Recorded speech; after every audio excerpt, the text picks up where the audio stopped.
Welcome to this episode of Chatting with Staxx. I'm your host, Bill Staxx, and today I got Todd Barton. Hey, good What's morning. up, Todd?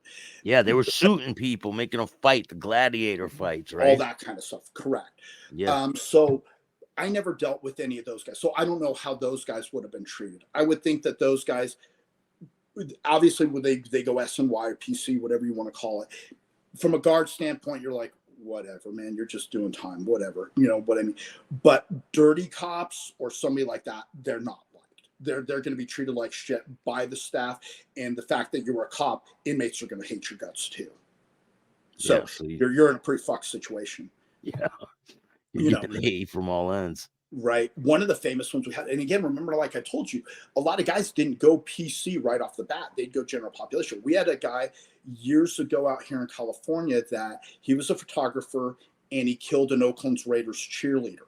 He was doing a photo shoot with her. I remember that when he ran her over, right? All that shit, right? That guy lands at CSB SAC in New Folsom. They even told him when he first landed, do you want to go to SNY? Your crime is not going to be very popular with the fellows. He goes, no, I'm good. I'm going to do that. He lasted a day. They didn't kill him, right? No. They didn't get a chance to kill him, but they got him good. What about Danny Masterson? What do you think his stay's like now? Again, things have changed, right? Cameras inside prisons, everybody being able to talk, high profile. He's getting punked. He's paying a lot of money for protection. I guarantee you, everybody around him, their canteen is way up, and he's ordering packages in your name, or you're getting a package in your name that he's paying for. Yeah. Guaranteed. It's not pleasant, and they'll use and abuse him, but when that money runs out, I mean, look what happened to Gotti. He was in there, he was using the Aryan Brotherhood for a while for protection. All of a sudden he thought he doesn't need them anymore. He got. All right, what do I owe you guys? Yeah, he's paying them. Every month, I heard. Yeah, big money. Was there a lot of big names from the Aryan Brotherhood in the prisons you were in? Yeah, I've dealt with, especially being at SAC and High Desert. High Desert, you got to realize, for a long time there, we were the reception center for Butte County, Shasta County, Trinity, Siskiyou, all majority white people. You know what I mean? The population of whites.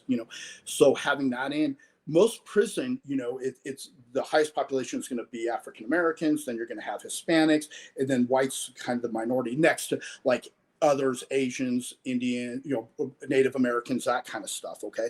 Yeah. But at High Desert, we had a very big white car, and there was a lot of up and comers through that. And like I said, the one guy that I told you about that, just got his, Shamrock made it through the brand. I remember him when he just started. There's quite a few of them. I mean, the USAS, United States Skins, basically started at High Desert State Prison. So we had a lot of the big name players when it came to the white gangs that came through there. All the ones that you see right now in that RICO thing that's going on in Sacramento that went through with the drug stuff and everything, all those guys have been in and out of High Desert. So we've dealt with them. So there was a lot of racial things going on. You were under investigation, right? A lot. Excessive use of force, alleged, unnecessary force, and excessive use of force. Yeah. So they call you in to a interview. And what happens during the interview? It's a trip, right? So I was one of those guys that I didn't like having a union rep with me, and I didn't ever have an attorney with me. Even one time I was accused of a homicide. And even then, I had the union lawyer come down before my interview, and I'm sitting out waiting to go in, and he goes, "Hey, are you Todd Bartos?" I go, "Yeah." He goes, "Oh, I'm so-and-so." I'm like, "Who the fuck are you?" He goes, "I'm your attorney." I go, "I didn't hire you." And he goes, "Well, no, the union CCPOA hired me because you're going in." I go, "I don't want you." And he goes, "You're under investigation for homicide." "Yeah, I don't want you." He goes, "Well, what am I supposed to do?" "I don't know, man, go get something to eat." Because, well, yeah, because I didn't want to explain myself to somebody else, and I didn't want somebody else fighting my battle for me. I knew what I did. I knew what I did right or wrong, whatever the case may be, but I had to own that. I was my own fucking man. they actually ended up respecting that. So I had a guy from internal affairs who'd investigated me several times, big black dude, right? The respect level got to a point where at the end of an interview one time, he was asking me, he goes, hey, you're a straight shooter. You come in here with no representation. Can I ask you a question off the record? Shoot, man. He goes, you guys are accused up here being white, predominantly white, that you guys are racist. We had OIA, OIG interviews saying that culture of racism, you know, prison's a microcosm of society. That time BLM was starting up, all that kind of stuff.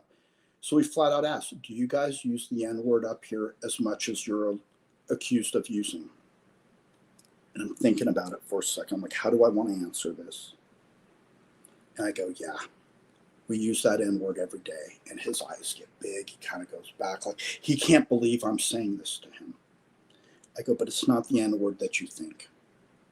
The N-word that we tell them, that we say all the time, is no.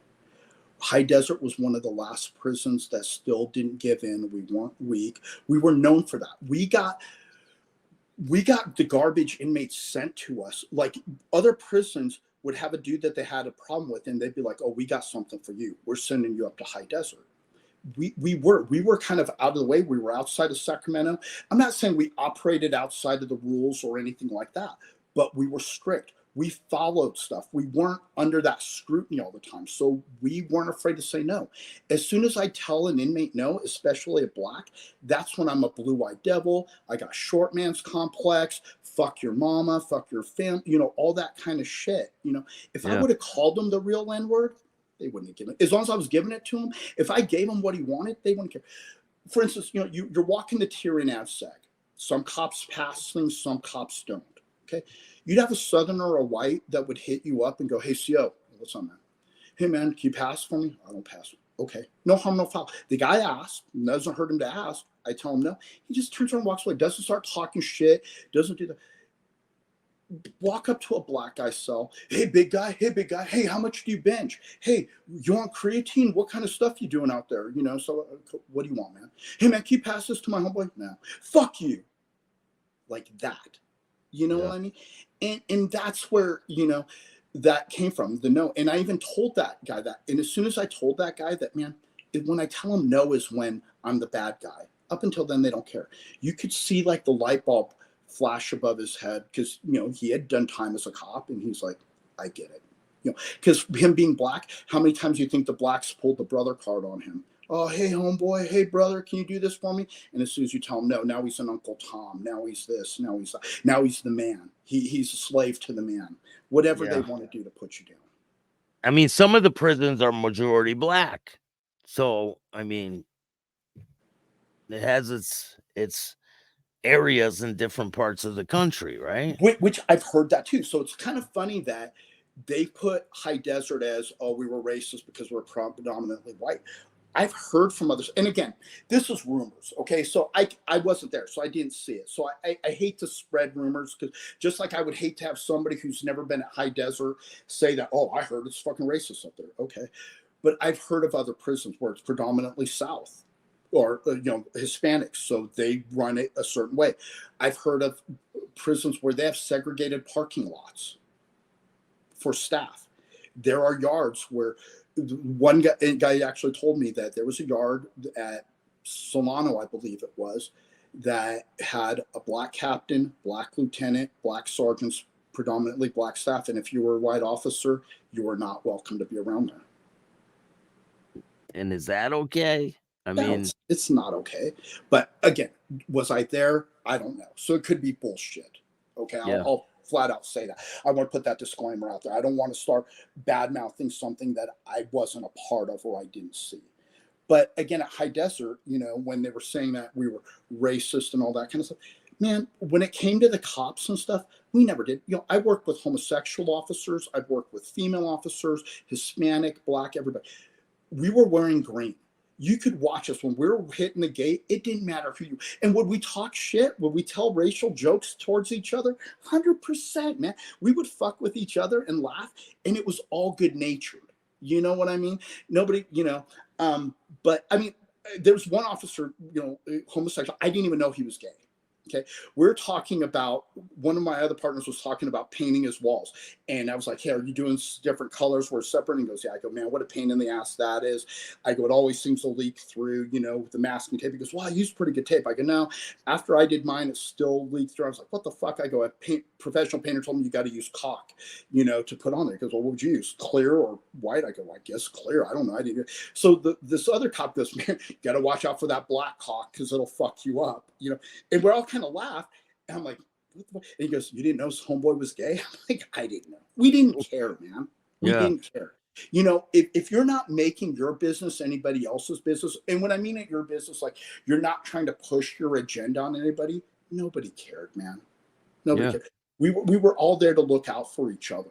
It was really sad for me when they tried to make it that way, that we were this negative. Because again, man, most guards, they just want to do their fucking job, man. They got families. It's just a job. Again, you've touched on it before. Were there some of those assholes that wanted to fuck with people and there were dickheads, whatever their issue, small dicks, got picked on their whole lives? Yeah, tossing cells, throwing their shit on the ground. Dude, I never did that. I hated that shit. Some inmate would piss you off and you're going to go up and tear up his cell. Ooh, you're a fucking tough guy. I was the guy to get in your face. If you and I had a problem, it was that. And my thing was, I didn't care about Pruno. I didn't give a fuck about tattoo guns. I didn't give a shit about any of this. My biggest issue was respect. If somebody came at me wrong or disrespect, and again, my partners, man, if you're a grown ass man and somebody disrespects you, step up, man. Show them what you got. I'm not here to protect you. If it was a female staff member or female guard, yeah, there was a little different. My social mores are, you don't talk to a woman like that. You don't disrespect a woman like that. Okay? It would happen a lot, right? With women? Not that much. I mean, honestly, man, back in more so again, it came with the SNY and PCs because they had nobody to answer to. The general population, you never really dealt with that, man. They were, and again, level 4, these guys were pretty hardcore, and there was a certain degree of respect. So would it happen? Yeah, 100%. Did it happen a lot? It really wasn't, and I'm grateful for that. Was there ever a code called? You guys are all running to the code, and maybe one of the cops was like, "Well, I ain't getting involved with this shit."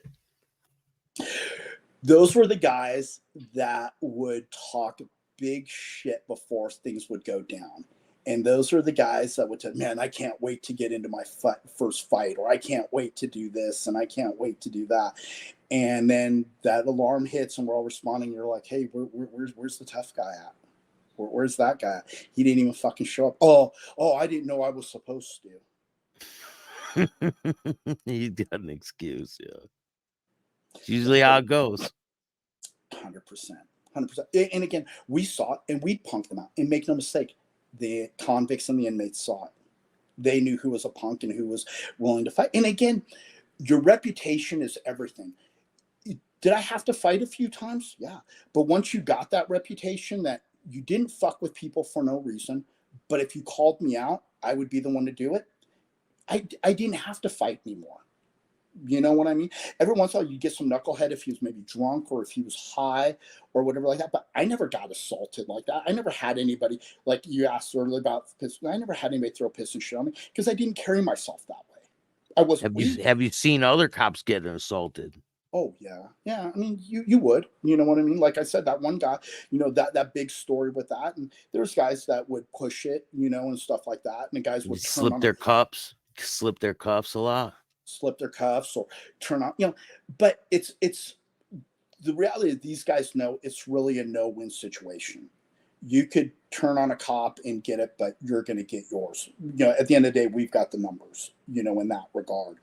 And it would go bad. But yeah, there was a few times. And a lot of times what you'd see more so with the assault on staff, if we had back in the day when you had the big prison riots and race against race, there's certain races that knew that, because with inmates, we had to play by rules as officers, guards, whatever you want to call it. And the inmates didn't. So if you're in a group that knows how to make weapons, that loves to use weapons, and is going to make an example out of you, is going to go after you when those doors open, Hey man, I'm gonna whack fucking Bartos because yeah, I might get my ass kicked by 3 or 4 guards afterwards, but at least they're not shanking me. So we call them PC move. Oh, they would do something deliberately so they get taken out. Yeah. And Or you if said they you, owed, or if they owed drug debts, or if they owed gambling debts, they would do that. So yeah. that's when a lot of those, the one-on-one, you pissing me off, me talking shit to you, and you deciding to take off on me, it wasn't as common. That other stuff was a lot more common for staff assaults. You said you worked as the gun tower. Yeah, I was a gunner. Did you ever shoot at anyone or shoot anyone? Not with the Mini 14, with the less lethal stuff, with the block guns. Oh yeah, man. So what would happen? Something would pop off, a fight. Like Yeah. what's walk me through what happens when a code calls. Like what Okay, happens? You so see a melee. I was I never had anything on the big main yard. Mine was always the concrete yard in Ad Sag. So back then you'd have the Southerners and the whites were on a concrete yard together. Blacks and Northerners were on a concrete yard together.